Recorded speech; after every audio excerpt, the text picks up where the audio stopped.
দেখো পরোটা বানাচ্ছি মেথির শাকগুলোকে ফার্স্টে কুচি কুচি করে কেটে নিয়েছি, তারপরে ওতে একটু রসুন কুচি আর একটু লঙ্কা কুচি দিয়ে আটাটা একটু নুন দিয়ে ভালো করে মেখে নিয়েছি। তারপরে গোল গোল করে লেচি কেটে পরোটার মতন এগুলো একটু বেলে নিলাম।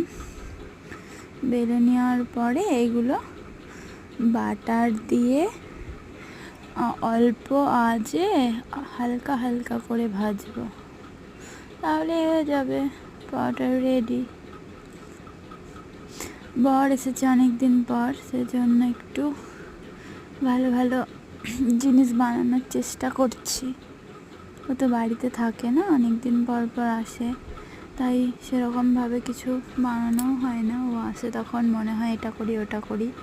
দেখো এবার একটু লাল চা করে নিয়েছি, কারণ আমি দুধ চা খাই না, ও কোনো চাই খায় না। আর লাল চা আর পরোটা সকালের ব্রেকফাস্ট।